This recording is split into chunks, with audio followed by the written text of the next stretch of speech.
नमस्कार, स्वागत है आवाज अड्डा की इस खास पेशकश में। The great Indian middle class Bharat की इकॉनमी का बैकबोन है। बहुत बड़ी तादाद में लोग मिडिल क्लास में हैं। मिडिल क्लास की परिभाषाएं अलग अलग होती हैं, अलग अलग जगहों पे अलग अलग संदर्भ में इसकी परिभाषा बदलती है।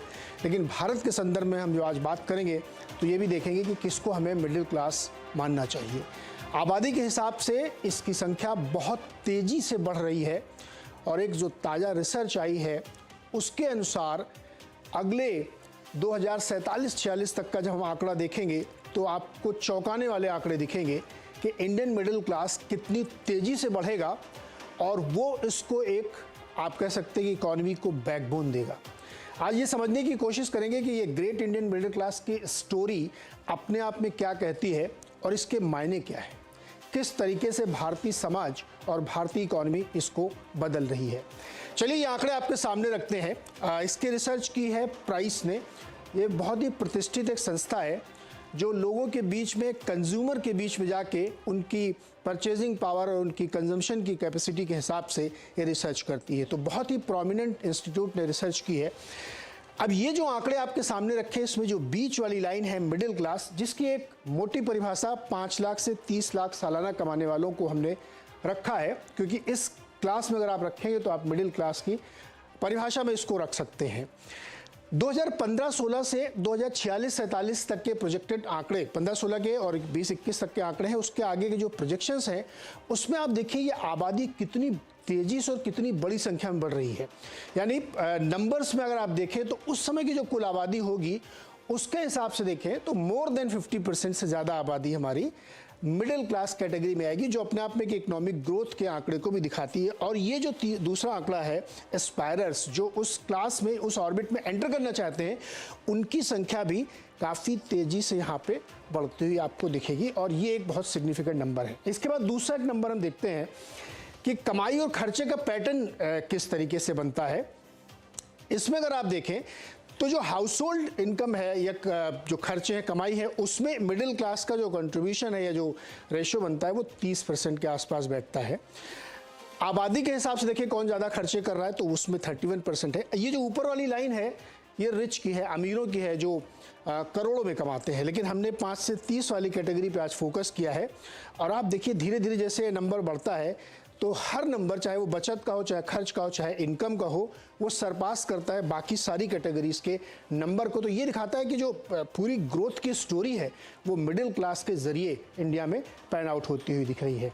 एक नंबर और देखें कि किस तरीके से ये परसेंटेज में, तो जैसे हमने कहा था कि जो हमारी मिडिल क्लास की जो साइज़ बनेगा, जो उनका ऑर्बिट बनेगा, वो 63% के आसपास बनेगा। जो डेस्टिट्यूट्स हैं, जो बहुत डेस्परेट्स लोग होंगे, उनकी संख्या बहुत तेज़ी से घटी। ये लोग इस पर डिस्प्यूट कर सकते हैं, डिबेट कर सकते हैं, लेकिन ये इस रिसर्च का एक बड़ा महत्वपूर्ण आंकड़ा है कि जब हम 46-47 तक पहुंचेंगे तो बहुत ही डेस्परेट लोगों की संख्या बहुत तेज़ी से नीचे गिरती हुई दिखेगी। 2047 का ये है।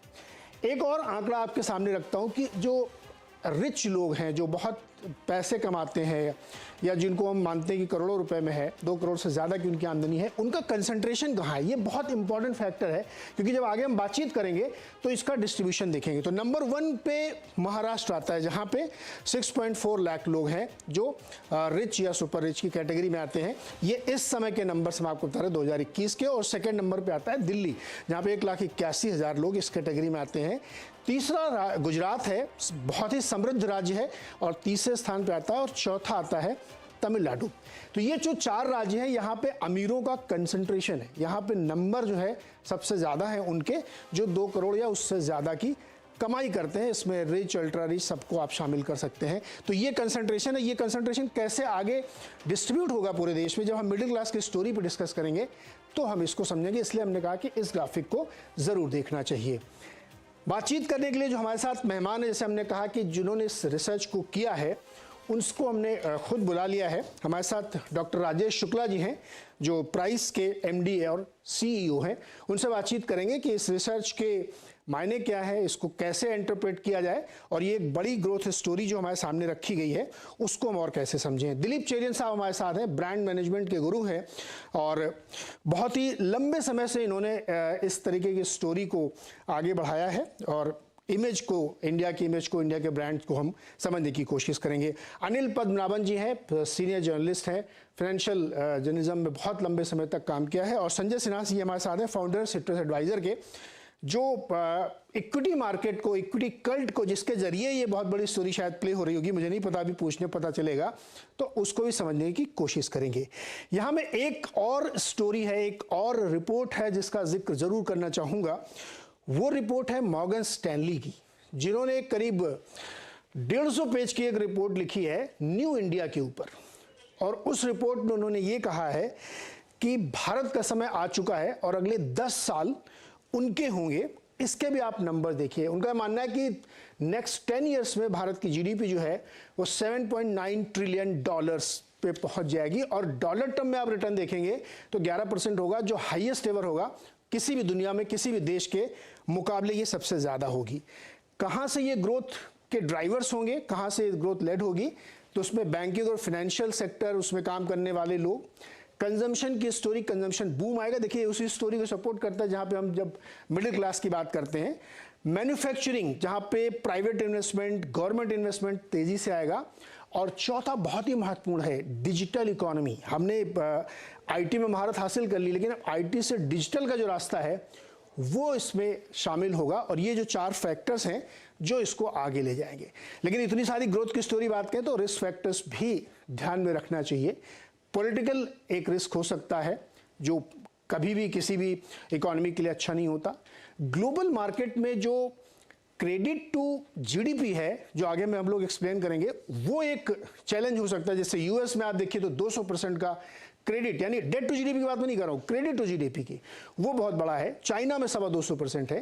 क्रूड ऑयल की कीमतें भारत को परेशान करती हैं। और स्किल्ड लेबर की कमी आने वाले समय में भारत को फेस करनी पड़ सकती है, क्योंकि जब इतनी तेज विकास होगा तो आपको उतने कुशल लोगों की जरूरत पड़ेगी। तो ये सारे मुद्दों पे हम लोग बातचीत करेंगे, लेकिन राजेश जी से सबसे पहले समझते हैं। राजेश जी, ये जो आपने पूरी ग्रेट इंडियन मिडिल क्लास की स्टोरी हम लोगों के सामने रखी, रिसर्च की, और बड़ी मेहनत से ये बहुत लंबे रिसर्च के बाद आपने तैयार की है, एक बड़ा नंबर हमारे सामने निकल के आ रहा है जिसमें लग रहा है कि पूरा देश एकदम बदल जाएगा उससे।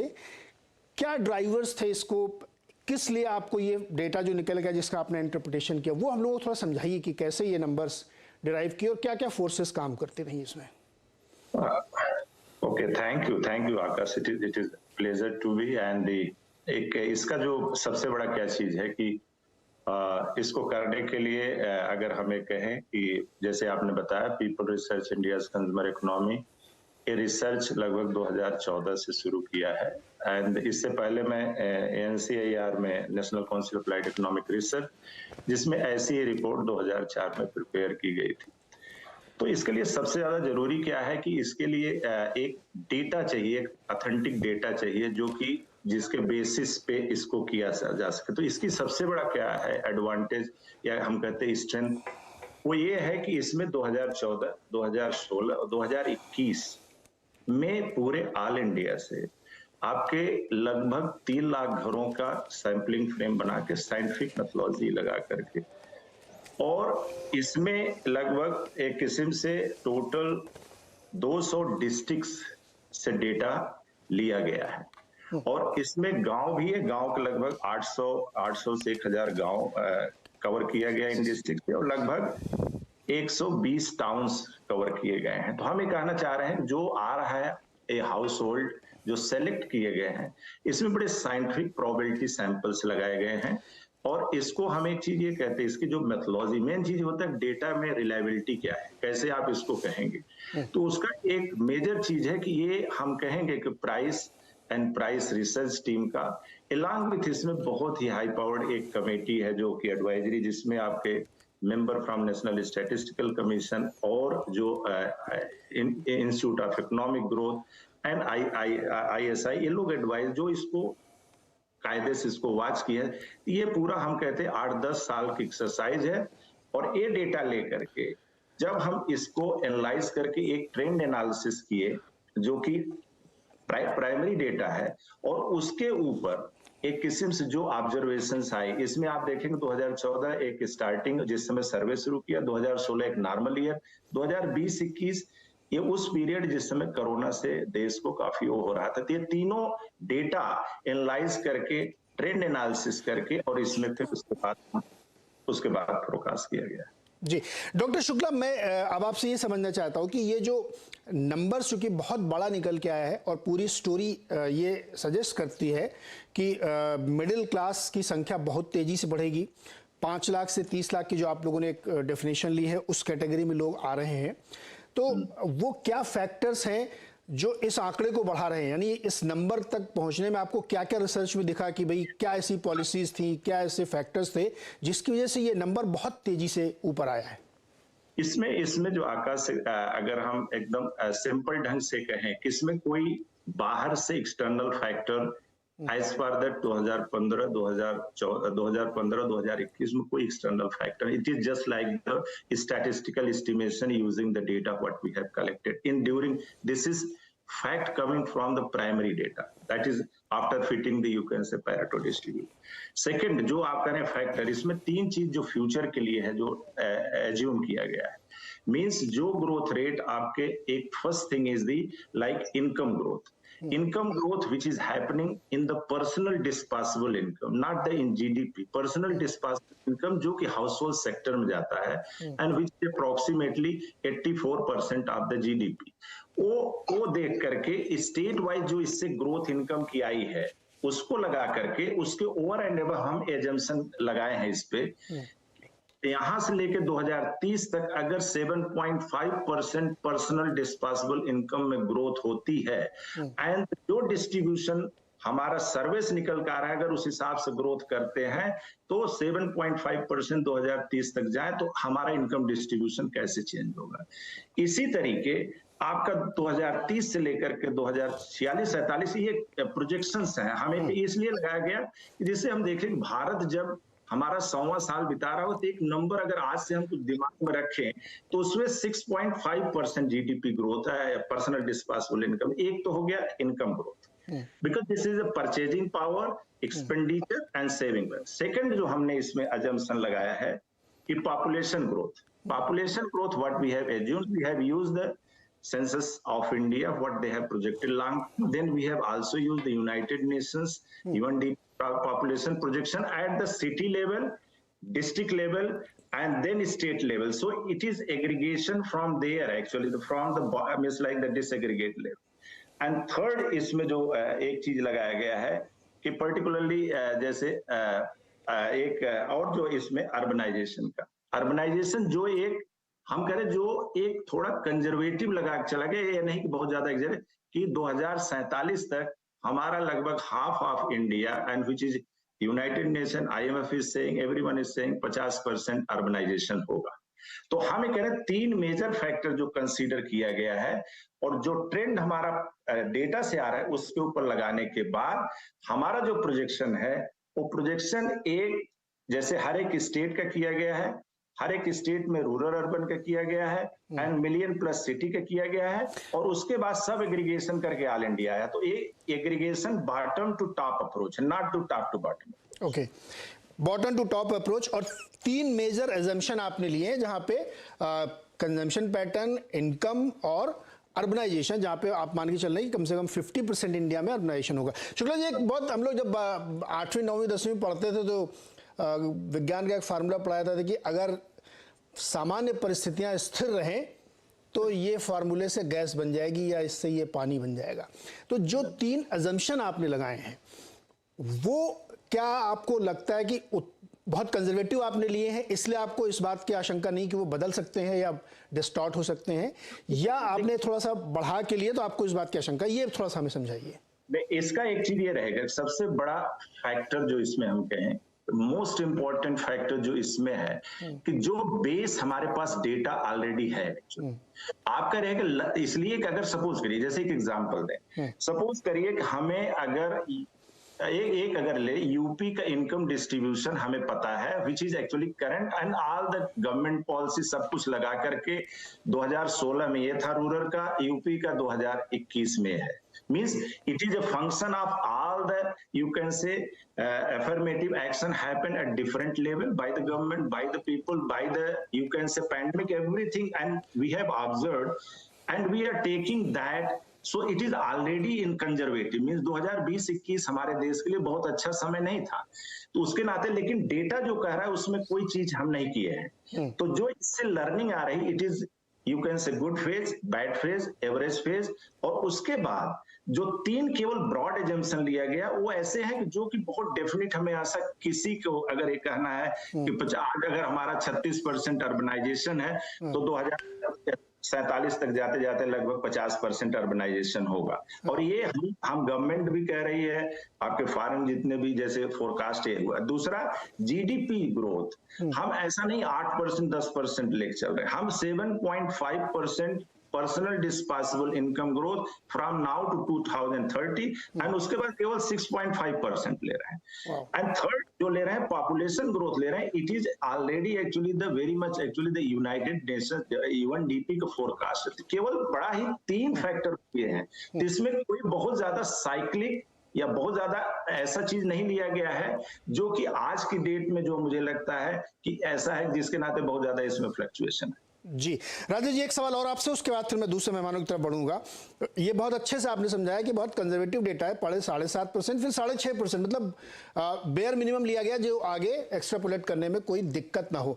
मुझे एक चीज़ बताइए, चूंकि आपने 2014 ऑनवर्ड्स ये सारी पूरी रिसर्च रखी और उसके बाद एवरेज किया है, कोई खास पॉलिसी, कोई खास मेजर चेंज आपने इकोनॉमिक टर्म्स में बात कर रहा हूँ जो देखा हो, जिसने रूरल, अर्बन, मिडिल क्लास, जिसके लिए हम वो इतनी स्टडी करें, वहां पे एक बड़ा सिग्निफिकेंट पैराडाइम शिफ्ट चेंज किया हो, जिससे आपको लगता है कि नहीं ये बड़ा एक चेंज है जिससे पूरा गेम बदल रहा है? कोई ऐसा फैक्टर आपके सामने आया हो? देखिए, इसका जो हम लोग हमेशा जो हमारा बेस है रिसर्च का पर्टिकुलरली, एंड एक्चुअली इसमें दिलीप जी से actually it is long time but he is aware some extent कि our is just like the just whatever we are learning from the data we are always report that, means like उस पे हम एक रहता है, एक होता है परसीव नोशन और एक रहेगा क्यों इतना टाइम भी इसमें क्यों लगा, क्यों नहीं हम 2014 2016, इसलिए डेटा के बगैर हम नहीं इसको ऐसे अजम्पशन करके करना कर सकते। लेकिन इसमें जो पैराडिगम शिफ्ट हुआ है इसमें पर्टिकुलरली जो अगर मैंने ये देखा है कि कुछ इंटरवेंशन पर्टिकुलरली जो हुए हैं, particularly from the you can say policy point of view या कहीं कुछ, इसमें जैसे एक ये रहता है कि पूरा पैराडिगम शिफ्ट ये हुआ है कि जो इसका डेवलप्ड रूरल है इंडिया, जो इसमें हम रूरल को एक होमोजीनस नहीं लेके चल रहे हैं, develop rural which is periphery of the you can say urban India, and which is actually the getting all benefit of the rural India, that is actually growth is, you will find जो इसमें हमने graph में दिया भी हुआ कि they are having actually the income distribution much better than the even like the second tier city actually। उनका एक ये ऑब्जर्वेशन है जो एक आपका रहेगा, हम शेयर करना चाहेंगे, develop rural which is 10% 11% of India's household actually. अगर हम 300 मिलियन हाउस होल्ड है, 30 million household develop rural हैं, they are making a lot of impact which is, जैसे कहते हैं ना कि ये छिपे हुए ऐसे हैं जो कि इनकी इनकम इवन आपके देखेंगे, इनका पैरेलल अगर देखेंगे तो सेकंड टायर सिटी के लगभग बराबर है। तो आप वहां पे एक तो ये मैंने देखा। दूसरा जो इसमें एक और चीज कहेंगे कि इसमें जो एक इम्पोर्टेंट चीज हुई है कि during the what we have observed is the not looking at the, जैसे कि बहुत ज्यादा जो दिखाई दे रहा है, but people actually find a lot of actually the conducive environment to consume and earn actually. During actually 2014 to 2000 like that 1920 is like the little bit something. So during this period a lot of stability happened in terms of thinking, acting, and you can say the all other aspect, which made actually the middle class particularly much more confident and participatory. बहुत interesting sir, इसको मैं दोबारा आऊँगा तो और थोड़ा explain कराऊंगा आपसे कि ये जो पेरिफेरी वाले लोग हैं वो एक छुपे रुस्तम है और एक जिसको एक साइलेंट ग्रोथ इस देश में देखने को मिल रही है। अनिल सर, पूरी स्टडी ये कहती है, इसलिए हमने 2-3 बार पूछा आप कि बहुत कंजर्वेटिव लेके चले हैं शुक्ला जी, उसके बावजूद एक जैसे लगता है कि एक साइलेंट वेव चल रही है और कंजम्पशन का पैटर्न बदल रहा है और मिडिल क्लास का साइज बहुत बड़ा होता हुआ दिख रहा है। और वो हम लोगों को, जब हम लोग हाई फ्रिक्वेंसी नंबर, मतलब हम तो सालाना नंबर को भी हाई फ्रिक्वेंसी कह लें, इस कॉन्टेक्स्ट में, चूंकि यहाँ पे 20-30 साल की बात हो रही है, तो वो दिखता है ऐसा कहीं कहीं पे नहीं भी दिखता है कि हाउस होल्ड इनकम हो सकता है उतनी नहीं बढ़े। आपको ऑब्जर्वेशन क्या है कि ये जो स्टडी है प्राइस की, ये कह रही है कि बहुत तेजी से गेम बदल रहा है, और इसको सब्सटेंशिएट कर रही है मॉर्गन स्टैनली की वो स्टडी जो कह रहा है 10 साल में आपकी जीडीपी जो है क्लोज टू $8 ट्रिलियन पहुंचेगी। नीरज जी, मुझे तो कोई सरप्राइज नहीं है, क्योंकि ये जो बदलाव है हम पिछले 20 साल से देख रहे हैं। अगर आप 2001 का सेंसस देखें, 2011 का सेंसस देखें, तो इंडिया में सब्सटैंशियल ट्रेडिंग अप हुआ। मतलब कि जो पैदल चलता था साइकिल पे था, जो साइकिल था वो टू व्हीलर पे था, ऐसे ट्रेड अप हमें साफ दिखा था बिटवीन 2001-2011। और आगे अभी हाल में जो आप मॉर्गन स्टैनली रिपोर्ट, उसके पहले 2 हफ्ते पहले ये यूएनडीपी का रिपोर्ट आया है कि उन्होंने कहा कि 2005 और 2021 के बीच में भारत ने 415 मिलियन लोगों को गरीबी रेखा से ऊपर उठाया है। तो अब ये सब जो संकेत दे रहे हैं, और फिर दूसरे तौर में जो 12 साल पहले 430 मिलियन लोगों के पास 430 मिलियन लोगों के पास बैंक अकाउंट नहीं थे, और आज सबके पास बैंक अकाउंट है।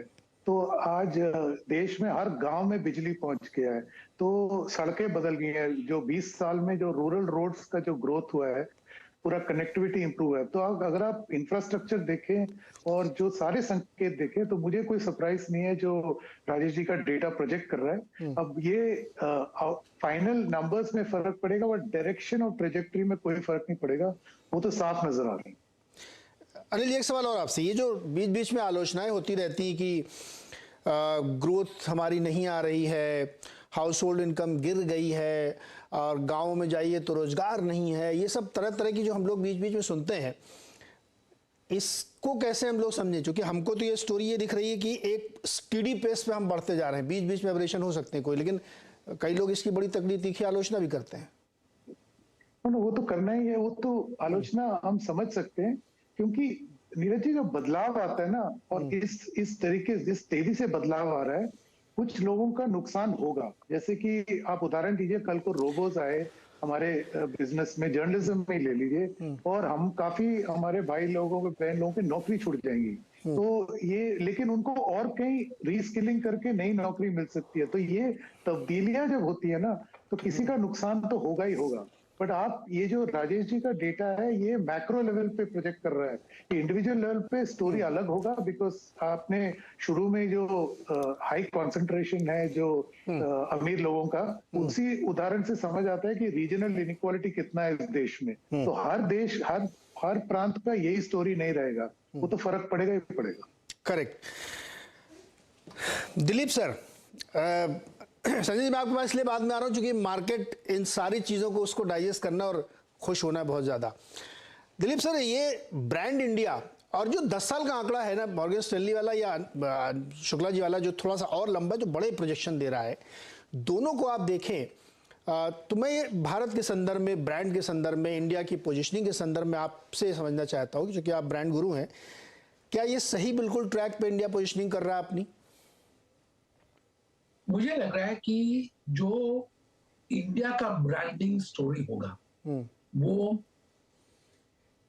अगर हम मिडिल क्लास की ब्रांडिंग स्टोरी बनाए, तो इंडिया का जो अट्रैक्टिवनेस है इन्वेस्टमेंट डेस्टिनेशन के तौर से, वो बढ़ेगा।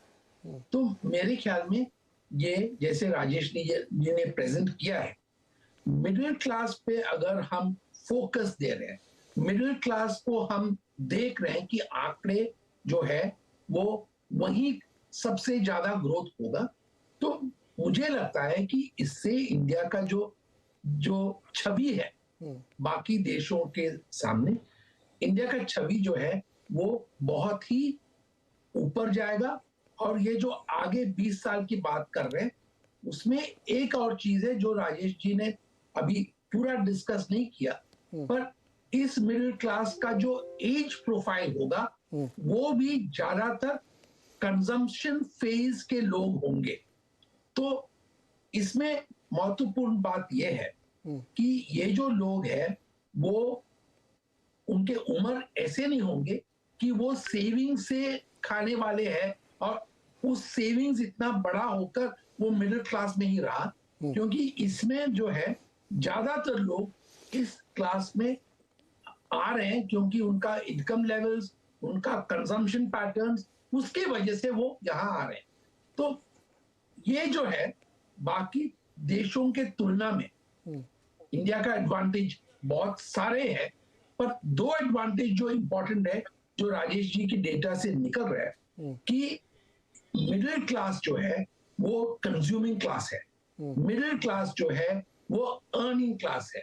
और अगर उसमें मैपिंग करें डेमोग्राफिक डेटा का, जैसे अनिल जी ने कहा कि ये जो प्रोजेक्शंस नए नहीं है, ये प्रोजेक्शंस जो है कुछ सालों से ये बदलाव आ रहा है। अब जाकर इसका मैच्योरिटी फेज पे हमें उसका एडवांटेज लेने का बहुत जरूरी है, क्योंकि ये जो सर्कमस्टेंस है वो दोबारा लौटने वाला नहीं है। तो अभी जो ग्रोथ हो रहा है उसके हिसाब से हमें प्लान करना चाहिए, बाकी देशों को ये प्रोजेक्ट करके दिखाना चाहिए, और जो भी डेटा है अगर वो डेटा वैलिड हो और स्टैटिस्टिकली प्रूवन हो, जैसे आपने कहा कि मॉर्गन स्टैनली का डेटा से तुलना करें तो इसमें कंपैरिजन पॉजिटिव है, और ये दोनों आंकड़े अगर बाकी जो देश में कंपनीज है वो देखते हैं, वो कैलकुलेट करते हैं, उसके लिए हमारे बहुत लाभदायक होंगे ये डेटा। जी संजय सर, आंकड़े आपके सामने है, डिटेलिंग भी हम लोगों ने थोड़ी करी है, और मार्केट के लिए एक बहुत बड़ा क्लास तैयार हो रहा है, और इंडिया के लिए तैयार हो रहा है, पूरी दुनिया के लिए एक बहुत बड़ा मार्केट, जिसमें जब राजेश जी वाला नंबर हम लोग देखते हैं तो एक बहुत बड़ा साइज खड़ा होता है, जिसकी आमदनी 5 से 30 लाख तक की रेंज में होगी, उससे आगे पीछे भी हो सकती है। और उसमें जो ट्रांसफॉर्मेशन, जो दूसरी रिपोर्ट कहती है कि जो कंज्यूमर सेगमेंट वाले सेक्टर्स हैं, जो बैंकिंग और फाइनेंशियल सेक्टर्स हैं, जहाँ पे सबसे मैसिव जॉब क्रिएशंस होने हैं, जहाँ डिजिटल इकोनॉमी जब आप पूरी, अभी आप टेक्नोलॉजी से डिजिटल की तरफ कन्वर्ट कर रहे हैं, वो इकोनॉमी पूरी बूम कर रही है, और जो इन्वेस्टमेंट मैन्युफैक्चरिंग में आएगा, चाइना +1 और पता नहीं कौन कौन सी स्टोरी हम लोग सुनते हैं, वियतनाम वाली भी स्टोरी अब शामिल कर ली गई है इसमें।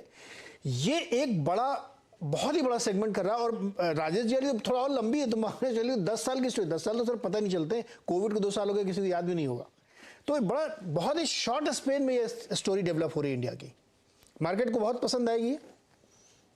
तो नीरज जी देखिए, इस संदर्भ में 3 बातें हमारे सामने रखने की जरूरत है। ग्लोबली अगर देखा गया है कि जब भी इकोनॉमीज की डेवलपमेंट होती है और उनका पर कैपिटा इनकम $2000 के बाहर के वो पार करता है, तो इकोनॉमीज में जे कर्व की तरह इकोनॉमिक ग्रोथ का एक फेज आता है। भारत की अगर आप अभी की स्थिति देखें तो हम उसी कगार पे खड़े हैं।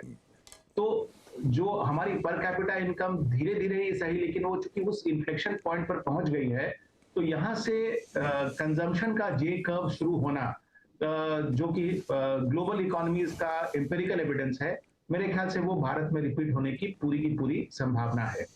एक बात ये।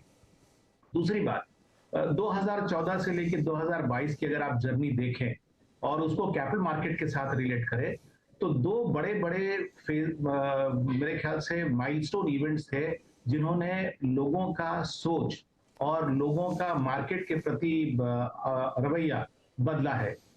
सबसे पहले जब डिमोनेटाइजेशन हुआ, उसके बाद जिस तरह से म्यूचुअल फंड के प्रति लोगों का झुकाव बढ़ा, मैं समझता हूं कि सिर्फ म्यूचुअल फंड के प्रति ही नहीं, financial assets versus physical asset की जो खींचातानी थी, उसमें ज्यादा झुकाव फाइनेंशियल एसेट्स के तरफ हो गया, और खास करके म्यूचुअल फंड्स के प्रति हुआ।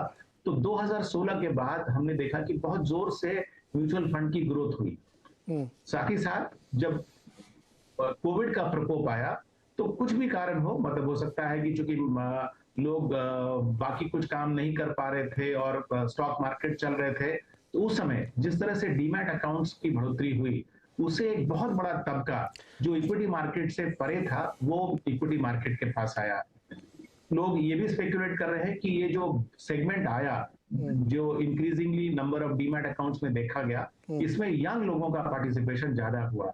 खैर जो भी कारण हो, म्यूचुअल फंड के रूप से लोगों का बाजार में आना या डायरेक्टली इक्विटी मार्केट के में आना, इसका एक पैरेलल अगर आप देखें, इसका इम्पैक्ट क्या रहा? आईपीओ का मार्केट जिस तरह से भारत में पिछले 3 सालों में बढ़ा है, जिस तरह की वैरायटी ऑफ पब्लिक इश्यूज आए हैं, उसने हो सकता है कि हमको डायरेक्ट कंजम्पशन में भले उसका असर ना दिखा हो, लेकिन इनका indirect impact in terms of increasing manufacturing capacity, इनका indirect impact in terms of creating employment, ये तो हमको साफी लग रहा है कि इसका असर रहा। तो ये दूसरी बात है जो मैं इस कॉन्टेक्स्ट में सामने रखना चाहता हूँ। तीसरा जो तीसरी बात जो है वो है सोशल पर्सपेक्टिव। आप अगर आज देखें तो ये जो डेस्टिट्यूट से मिडिल क्लास के तरफ जो लोगों का प्रोग्रेस हो रहा है, उसमें बहुत बड़ा इम्पैक्ट जो है वो है डेमोन्स्ट्रेशन इफेक्ट का। आप अपने आसपास ही देखिए ना, आपके साथ जो लोग काम करते हैं, आपके मान लीजिए कि घर पे अगर कोई मेड है या फिर आपका कोई ड्राइवर है, आप उनसे अगर आप बात करें तो उनकी एस्पिरेशन लेवल अब पहले से बहुत ज्यादा है। मैं आपको एक छोटा सा उदाहरण देता हूं। मेरे यहाँ जो एसी मैकेनिक काम करने के लिए आता था, आज से 6 साल पहले उसने एसआईपी चालू की अपनी बेटी की शादी के लिए पैसा जमा करने के लिए। आज उसके अकाउंट में 10 लाख से ज्यादा अमाउंट जमा हो गया है। हमारे यहाँ जो घर का काम जो करती है, उसने धीरे धीरे करके 11 लाख रुपए इकट्ठे कर लिए हैं अपने सेविंग्स अकाउंट में, और उसने जाके गांव में जमीन खरीदा है। तो ये जो एस्पिरेशन है इस क्लास ऑफ लोगों का, वो कंजम्पशन के प्रति हो या फिर मेजर आइटम्स ऑफ सेविंग्स के प्रति हो, वो पहले से बहुत डिफरेंट है। सो ये तीनों पहलू जो हैं वो बिल्कुल साफ देख रहे हैं। एक तो जे कर्व का शुरुआत होना, दूसरा फाइनेंशियल मार्केट्स और खास करके इक्विटी मार्केट्स के प्रति रुझान आना, और तीसरा सोशल एस्पिरेशन फैक्टर्स जो लोगों को प्रेरित कर रहा है कंज्यूम करने के लिए और सेव करने के लिए। नहीं संजय जी, आपकी इस बात से मैं सहमत हूँ। हम लोग अपने आसपास देखते हैं तो बहुत सारी ऐसी चीज़ें छोटी छोटी जो ये इंडिया स्टोरीज दिख रही हैं, ये कभी बड़े पर्दे पर नहीं आ पाती, ऐसी चर्चाओं में हम लोग करते हैं। इस वक्त अगर आप पूरी दुनिया में देखें तो तमाम तरीके की समस्याओं की बात कर रहा है, कोई रिसेशन की बात कर रहा है, फिर करेंसी की प्रॉब्लम, जियोपॉलिटिकल टेंशन तमाम है। उस दौर में भारत पिछले 1 साल, मेरे हाथ में ये आरबीआई का नंबर है, सरप्राइजिंग नंबर है क्रेडिट ग्रोथ का। इवन एमएसएमई जिसको बोलते थे लोग कि सबसे ज़्यादा मुश्किल में है, उसमें 27% की क्रेडिट ग्रोथ है एमएसएमई में। और ये चैनल चेक है मेरा कि जिससे भी मैं बात करता हूँ धंधा बढ़िया चल रहा है उसका। तो ये जो छोटे छोटे पॉकेट्स की इंडिया स्टोरीज हैं, ये शायद राजेश जी ने कैप्चर किए, जो उनके डेटा में फुल फ्लेजेड निकल के आ रही हैं। ओवरऑल आप देखिए तो पिछले 12 महीने की क्रेडिट ग्रोथ ये इंडिकेट करे कि इस दौर में जब पूरी दुनिया में बड़ी मुश्किल है, भारत आउटशाइन करता हुआ दिख रहा है। तो ये स्टोरी कहीं ना कहीं इस डेटा में कैप्चर हो रही है। राजेश जी, लेकिन एक सवाल और मेरे मन में है। अभी सभी लोगों ने कहा डेमोग्राफिक डिविडेंड का, क्या आपके इस डेटा में ये कैप्चर हुआ है कि जो आधी आबादी महिलाओं की, कामकाजी महिलाओं की है, उनकी भी स्थिति में ऐसा ही सुधार हो रहा है कि ये वन साइडेड स्टोरी चलेगी, एक कमारा 5 खारे वाली अभी भी है? नीरज, बहुत इम्पोर्टेंट क्वेश्चन है, इसलिए कि जो इससे पहले जो दिया है डेमोग्राफिक डिविडेंड, जैसे अभी 4 साल पहले जो चीज कही जा रही थी या कहीं किसी उसमें, अगर जो आवर मींस लाइक जो डेटा आ रहा है, जहां कहीं कुछ देखें, India is actually already started ageing age, means उनका भी आप देखेंगे एज बढ़ना शुरू हो गया है। ये एडवांटेज जो है, इवन अपने में हम देखते हैं पर्टिकुलरली, जो एक हमें कहते थे informal sector, self employed actually the people, ये कंसेप्ट टोटल चेंज हो रहा है, टोटल चेंज हो रहा है। मींस एक ये हो गया जिस तरह से भी आ रहा है, लेकिन it is changing little bit. Earlier it was slow, now it is actually the faster pace across the across the geographical area, from the you can say metro to the countryside. ये जो advantage demographic dividend का है, as से थोड़ा सा shift, अभी लोग कहते हैं एज, इस एज वाले हमारे पास इतने % लोग हैं, लेकिन हम उसमें और एक चीज जोड़ना चाहेंगे। एज अगर थोड़ा सा एज को एक किस्म से demographic dividend in terms of age is suppose start declining, but the activity wise even the earning जैसे capability and capacity and type of earning is changing. For example let me tell you, आपका जो self employed particularly जो even rural area में या कहीं कुछ रहेगा, देखिए अभी एग्रीकल्चर बेस्ड इकोनॉमी जिसको हम मानते थे, that is changing actually. Agriculture based economy means वहां पर भी non agriculture activity, and this non agriculture activity में आपके वहां का young generation as well as जो फीमेल वहां उनके बहुत ज्यादा अच्छे आ रहे हैं। तो I am saying that the what we are observing and इस रिपोर्ट में थोड़ा सा भी डिटेल उतना ज्यादा जैसे अभी हम लोग उसको तैयारी कर रहे हैं, लेकिन ये सब चीजें हम उसमें कवर किए हैं कि how they earn, where they means इनका एक स्पेक्ट्रम आएगा कि मिडिल क्लास अगर मेट्रो को लें और एक कंट्री साइड लें, दोनों में क्या डिफरेंस है इन टर्म्स ऑफ इनकम। तो सेम है 5 लाख से 30 लाख, लेकिन इनका टोटल आपका एज स्ट्रक्चर, एजुकेशन लेवल, इनकी activity status, even you can say type of engagement in the earning is entirely changing actually during this period. Anil ji, पूरी स्टोरी में डेफिनेटली कहीं ना कहीं रिस्क फैक्टर भी होंगे। आपको लगता है कि इस पूरी स्टोरी का कोई एक स्पॉइलर हो सकता है, जैसे कि मॉर्गन स्टैनली तो करें कि उनको तो ग्लोबल वाला, या जैसे क्रेडिट टू जीडीपी जो भारत में अभी सिर्फ 56% है, वो एक्सपेक्ट करें कि वो 100% तक कम से कम जाना चाहिए। Not debt to GDP, credit to GDP. और बाकी दुनिया में बहुत ज़्यादा 200%, 250%, तो वहाँ पे उनको लगता है कि वो रिस्क है। भारत के लिए कोई इस स्टोरी में कोई आपको स्पॉइलर लगता है, एक्सटर्नल इंटरनल कोई, कि जो आपको लगता है ये थोड़ा सा गड़बड़ कर देगा? देखिए इसमें जो सबसे बड़ी चीज है, one important thing is the. Rajesh ji, ये सवाल मैंने अनिल जी से पूछा। राजेश, मैं आपके पास आऊंगा दोबारा, मैंने अनिल जी से पूछा। जी अनिल जी। अच्छा तो नहीं, बाधा जो अभी जो रीडिंग है, एक्चुअली मैं आपके जवाब देने के पहले 2 बात रखना चाहता हूँ आपसे, आपकी अनुमति दे तो। जी बिल्कुल, अरे प्लीज सर जी। एक तो ना ये जो मतलब हम जो सवाल उठा रहे हैं कि ये हो सकता है, नहीं हो सकता है, मैं ये मॉर्गन स्टैनली का रिपोर्ट का उदाहरण देता हूँ। वो कह रहे हैं कि अगले 10 साल में भारत का जीडीपी जो अभी 3 ट्रिलियन है, वो 7.5 ट्रिलियन हो जाएगा। राइट। तो मतलब 75 साल में भारत का जीडीपी सिर्फ 3 ट्रिलियन तक ग्रो कर पाया, और अगले 10 साल में 4.5 ट्रिलियन ऐड करेगा। तो मतलब 10 साल में पिछले 75 साल से ज्यादा ग्रो करेगा। तो इसीलिए जो आप जो पूछ रहे हैं ना कि तेजी से क्यों आ रहा है, ये तेजी इसीलिए आएगा। और दूसरी बात है, ये कोई स्विच नहीं है कि मतलब 2021 से ऑन हो गया और ग्रोथ सडनली एक्सेलरेट कर गया। तभी मैंने एक लंबी भूमिका निभाई थी कि 2001 से अगर 1998 से हमें देखना चाहिए, जो बदलाव आया है ये हर ऐसे थोड़े में आया है। अब उन्होंने तेजी पकड़ा है, जो हम अंग्रेजी में कहते हैं नेटवर्क इफेक्ट। तो सब जो है ना कंपाउंडिंग इफेक्ट होता है कि आप बिजली देते हो, ट्रांसपोर्ट इंप्रूव करते हो, इकोसिस्टम में ईज ऑफ डूइंग बिजनेस करते हो, तो सब मिलके जो आता है ना, ये मोमेंटम जनरेट होता है। अच्छा, दूसरा आपका सवाल का जवाब देता हूँ। सर मैं भूल गया आपका सवाल। स्पॉइलर कोई आपको लगता है, कोई आशंका? जी बिल्कुल।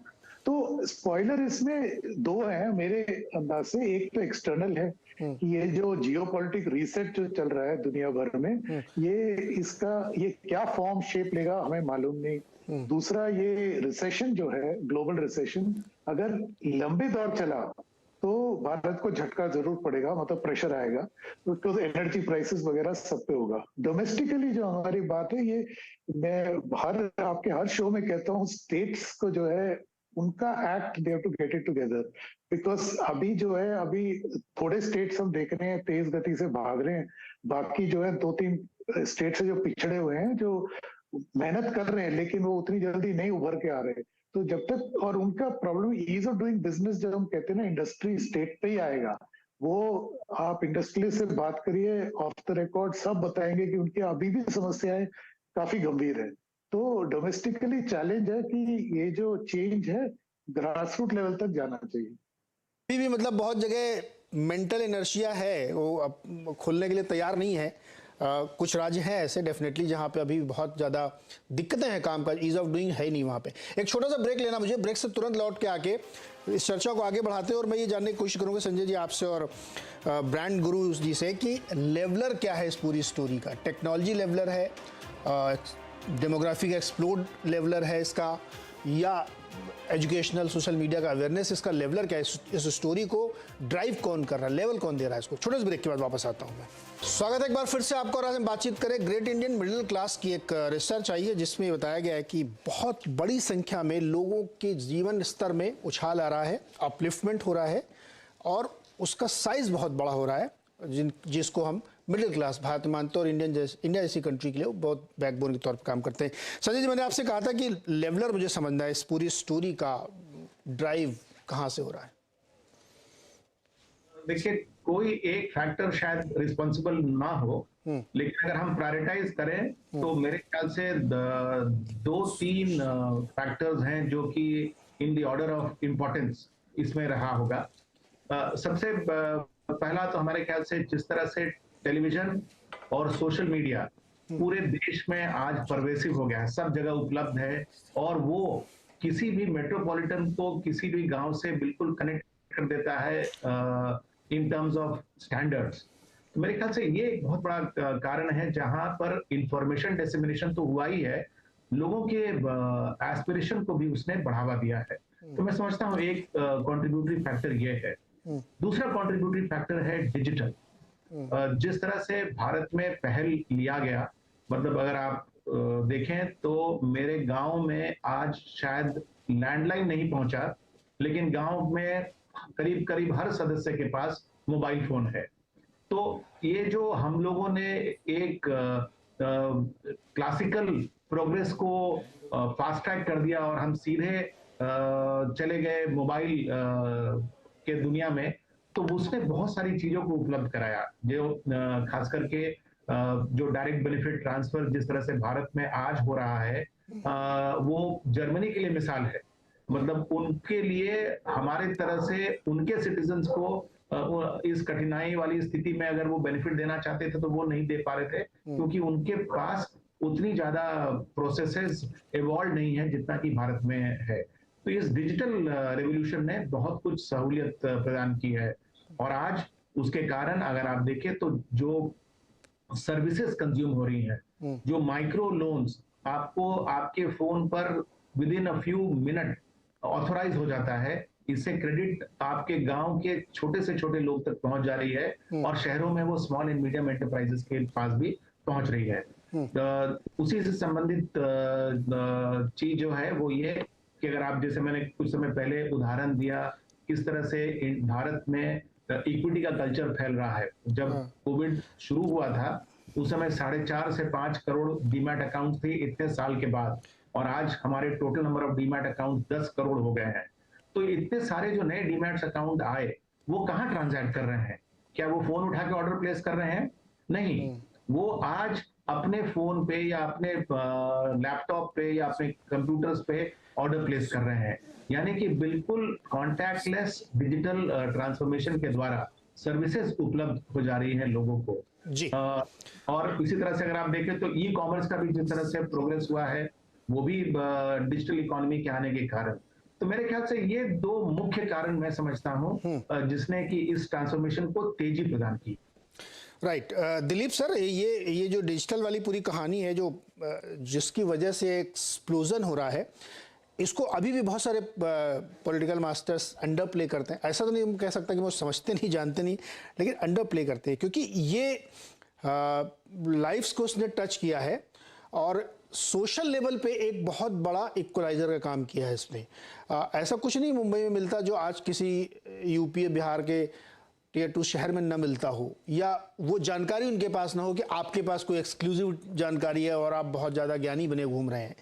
ये जो डिजिटल का जो हुआ, शायद मुझे लगता है कि ये मिडिल क्लास के लिए एक बहुत बड़ा लेवलर के तौर पे काम कर रहा है। एग्री करते हैं आप इससे?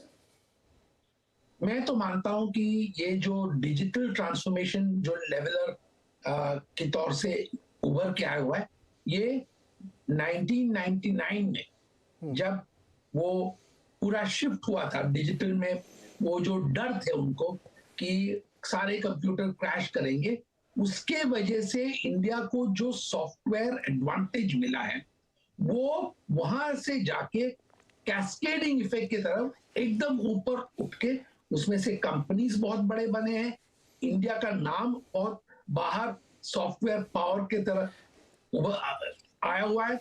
और मुझे लगता है कि उसके वजह से ही ये जो डिजिटल स्टार्टअप एज जो शुरू हुआ है, ये दोनों हमें इकट्ठा देखना पड़ेगा। जैसे आपने कहा कि यही एक मेजर चेंज फैक्टर हुआ है। ये चेंज फैक्टर के कारण से जो यंग लोगों को एक नया उम्मीद और बिना बहुत सारे रिसोर्सेस के वो उसको ट्रांसफॉर्म करने के अपॉर्चुनिटी मिला है, उसको लेवरेज करने का अपॉर्चुनिटी मिला है। वही पैसे जो है आज आप देख रहे हैं कि शेयर मार्केट में भी जा रहा है, कंजम्पशन में भी जा रहा है, एजुकेशन में भी जा रहा है। ये जो डिस्पोजेबल इनकम का जो ग्रोथ है, वही मिडिल क्लास का एक मेजर क्रिएटिव फैक्टर है। तो मुझे लगता है कि ये हमें समझना पड़ेगा। और उस समय ये भी याद कीजिए कि उस समय ना सॉफ्टवेयर पे कोई कंट्रोल था, ना गवर्नमेंट का डिपार्टमेंट था। उस टाइम सबसे ज्यादा ग्रोथ जो हुआ है, वो ग्रोथ को हमें उस ग्रोथ में हमें बाधा नहीं देना चाहिए। अभी जो कई रेगुलेशंस आ रहे हैं, वो हमें ध्यान देना चाहिए कि उस ग्रोथ को रुकावट ना करे, उसको एनकरेज करे और रास्ते से गवर्नमेंट और डिपार्टमेंट्स हट जाए। डॉक्टर राजेश, एक हम लोग यहाँ बिजनेस में एक टर्म होता है कि ऑपरेटिंग लेवरेज बहुत ज़बरदस्त मिलता है, और मुझे लगता है इस पूरी स्टोरी में एक सोशल ऑपरेटिंग लेवरेज है जिसको यूज़ हो रहा है या जिसका बहुत ज़्यादा इस्तेमाल हो रहा है। आपने बीच में एक स्टोरी, जब मैंने आपसे पूछा था कि क्या ये विमेन के लिए भी इक्वलाइजर के है कि नहीं, है उनका पार्टिसिपेशन कितना, क्योंकि इंडिया की डेमोग्राफी की स्टोरी में ये एक बड़ा मुझे दिक्कत लगती कई बार कि हमारी जो पार्टिसिपेशन है चाइना कंपैरिजन में बहुत कम, 20-22% होगा शायद, उनके यहाँ 63% है। तो हमारी एक ऐसी अनप्रोडक्टिव पॉपुलेशन है बेटर हाफ की, जो उस तरह की कैपिटल इंक्रीमेंट नहीं कर पा रही जो करना चाहिए उनको, और वो धीरे धीरे एज होगी समय के साथ, तो वो एक स्पॉइलर होगा। लेकिन आपने उसका जवाब मुझे ये दिया कि नहीं, जो एग्रीकल्चर के में चेंज आ रहा है, जो मैकेनाइजेशन हो रहा है, उसमें वो पार्टिसिपेट करी। मैं एक स्टोरी आप लोगों के सामने रखना चाहता हूँ, जो एक सर्वे था, एक रिसर्च थी, क्या उसको एक्सट्रापोलेट कर सकते हैं? वो एक्चुअली वो रिसर्च जो है, एक बड़ी रिसर्च की गई थी, इनर वेयर इंडस्ट्री की रिसर्च थी वो। तो उसमें ये कहा गया कि बहुत तेजी से इस इंडस्ट्री की ग्रोथ हो रही है, क्योंकि गांवों के, उससे ऊपर के कस्बों के, फिर उससे ऊपर के टियर 1 शहरों के लड़के लड़कियां जब काम के लिए बाहर आते हैं तो उनके अंदर ब्रांड कॉन्शियसनेस आती है। इसकी वजह से वो अपने ब्रांडेड कपड़े पहनना चाहते हैं, और इसमें जो फीमेल वाला पार्ट है उसकी ग्रोथ मल्टीपल में है, इससे ज़्यादा है पुरुषों वाले से। तो क्या मैं इस स्टोरी को वहाँ तक ले जाने का है कि हिम्मत या साहस कर सकता हूँ कि नहीं, फीमेल पार्टिसिपेशन बहुत तेज़ी से बढ़ रहा है क्योंकि ब्रांड कॉन्सेंसस इस बात को स्टेब्लिश कर रही है? डॉक्टर शुक्ला, इसमें जैसे जो अगर हम एक चीज कहें कि जो आपके ऑब्जर्वेशंस हैं, सर्टेनली एक रिसर्च फाइंडिंग है, लेकिन अगर हम उसको ये कहें कि अगर एक परसीव नोशन जो हम देख रहे हैं, ये कुछ न कुछ हद तक जैसे ऐसी चीजें, लेकिन फैक्चुअली अगर कहें जो डेटा से तो ऐसा कुछ हम आप सही है बताए कि स्पेसिफिक अभी तक ऐसा एनालिसिस करके एग्जैक्ट अगर आपको हम कहें जिस तरीके नंबर आप दिखा रहे हैं, तो इसमें हम इन नंबर कह सकते हैं कि I am 100% confident because all the rigorousness is happened. But जो ये परसीव नोशन है, इसमें जो आया हुआ है, सर्टेनली इनका पार्टिसिपेशन जो हम करें कि since actually the ages there they are playing role, but it is not actually that much actually the notice now. If you look at even rural India, sometimes we are observing when we are collecting the data, agriculture, particularly for small and marginal farmer, those who are, it is driven by the female actually. So एक चीज और अभी जो इनका self employment काफी हद तक इनके थ्रू चल रहा है, काफी हद तक जो छोटे छोटे जो काम है, तो इनका जो एक किस्म से मल्टीप्लायर इफेक्ट आ रहा है वो काफी अधिक है। मेल तो अर्न जो कर रहे हैं, उसके बाद इनका बहुत ज्यादा, अदरवाइज वो घर की गृहिणी से हट करके now they have become the economic also they are participating in economic activity. I personally, looking at your observation, I personally actually in agreement what you are saying, but जैसे मैंने कहा कि ऐसा कुछ हमारे सर्वे से नहीं स्टडी हुई है कि इसमें कुछ इस तरह की चीजें आई हो, लेकिन because the everyone is doing their own of research and it is duty we should respect such type of observation but certainly जो ये point आप raise किए हैं and I am having data certainly I will test it. Okay Rajesh ji, एक सवाल आपका रह गया था जब आपसे मैंने कहा, जब मैंने लोगों से पूछा था कि इस स्टोरी में पूरा कोई स्पॉइलर हो सकता है, तो आपको जवाब देना चाह रहे थे सर, बताइए।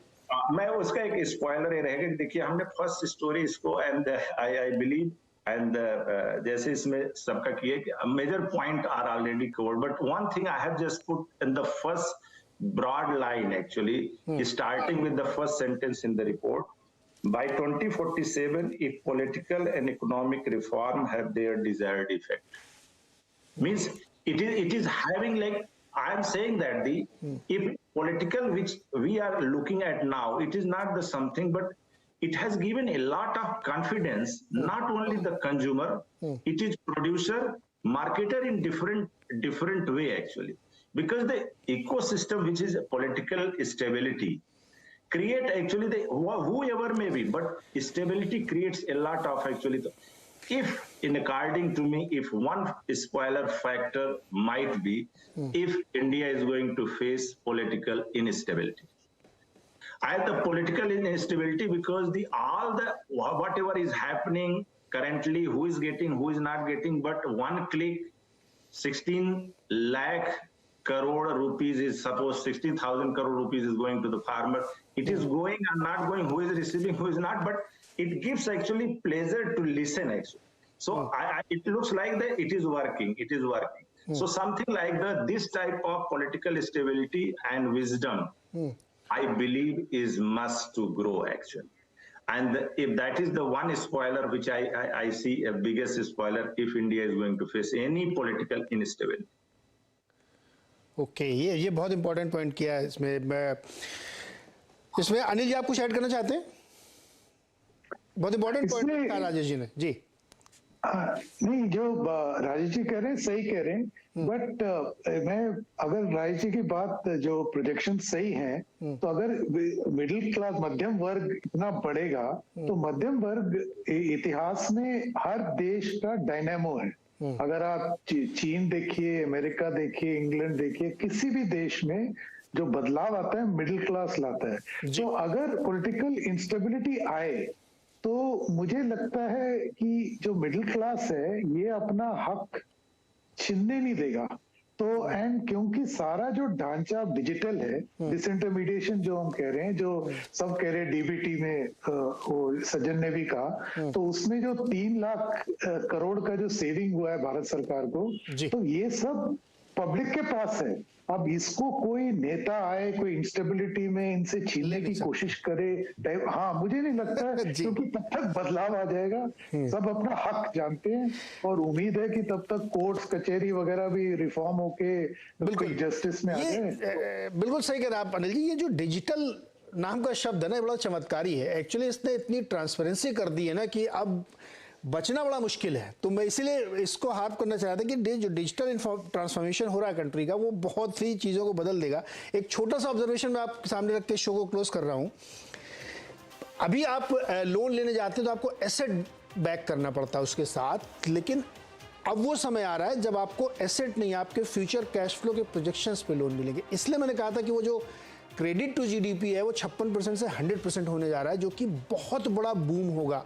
अभी इतने पे हम इतना ज़्यादा कर ले रहे हैं, तो जब वो डबल होगा तो किस तरीके की होगी। इसलिए ये सारी ग्रोथ के प्रोजेक्शंस और ये नंबर आ रहे हैं। ये साइलेंट बूम जो चल रहा है ना, इसको हमें ऑब्जर्व करना चाहिए। ये किसी राजनीति से या किसी को रुकेगा नहीं। ये एक नेचुरल फिनोमेना है जो बढ़ के सामने आएगा। बहुत बहुत शुक्रिया आप सब लोगों का, राजेश जी खास तौर पे आपका, कि आपकी इतनी शानदार रिसर्च पे हमको 1 घंटे बातचीत करने का मौका मिला। बहुत बहुत शुक्रिया हमारे साथ जुड़ने के लिए सर।